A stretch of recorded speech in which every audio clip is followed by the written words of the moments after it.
Good morning, this is Send 7 World News in 7 minutes. I'm Stephen Devincenzi. Today is Friday, the 18th of October 2024.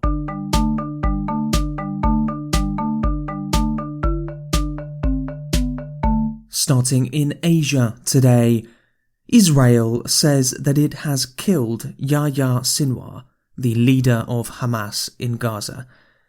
Israeli Prime Minister Benjamin Netanyahu said last night that the death of Sinwar brought the opportunity for peace in the Middle East, but said that the war against Hamas was not over. Yahya Sinwar was born in Gaza while it was under Egyptian rule and was one of the founding members of Hamas. In 1989, Sinwar was put in prison in Israel for killing 2 Israeli soldiers and 4 Palestinians. During his time in prison, Sinwar learnt to speak fluent Hebrew, and Israeli surgeons saved his life by removing a brain tumour. In 2011, Sinwar was released in a prisoner swap in which 1,000 Palestinians were swapped for 1 Israeli soldier. After his release, Sinwar became the leader of Hamas in the Gaza Strip. He is believed to have been the mastermind of the October 7th Hamas massacre of Israelis last year. Sinwar also became the Hamas political leader after Israel assassinated the previous political leader Ismail Haniyeh in Iran in July. United States President Joe Biden said that Sinwar's death was good news, and Vice President Kamala Harris released a message last night. Today, Israel confirmed that Yahya Sinwar, the leader of Hamas, is dead, and justice has been served. And the United States, Israel, and the entire world are better off as a result.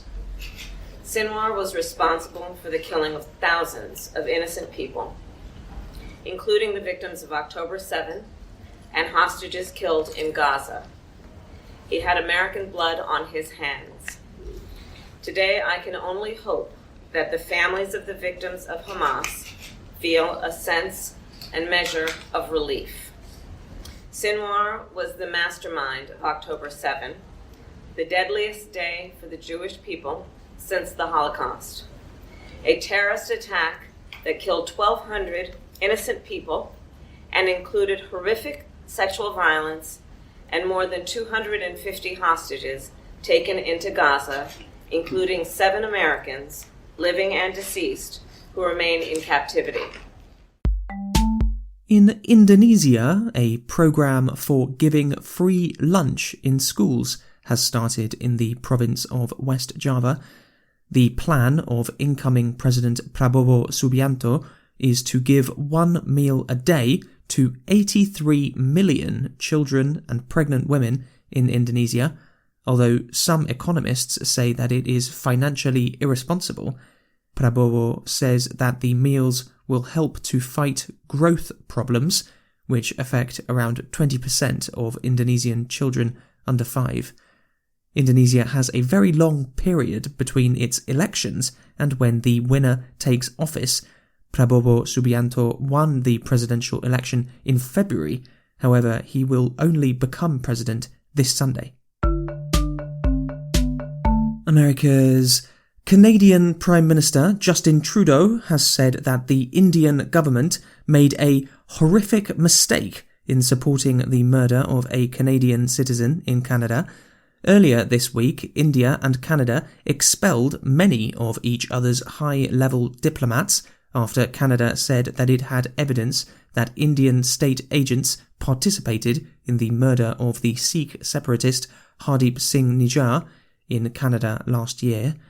Trudeau spoke at an independent probe into foreign interference in Canadian politics. We are not looking to provoke or create a fight with India. The Indian government made a horrific mistake in thinking that they could interfere as aggressively as they did in the safety and sovereignty of Canada. In Argentina, the singer Liam Payne of the pop group One Direction has died, aged 31. The British singer died by falling off of the balcony of a hotel in Buenos Aires.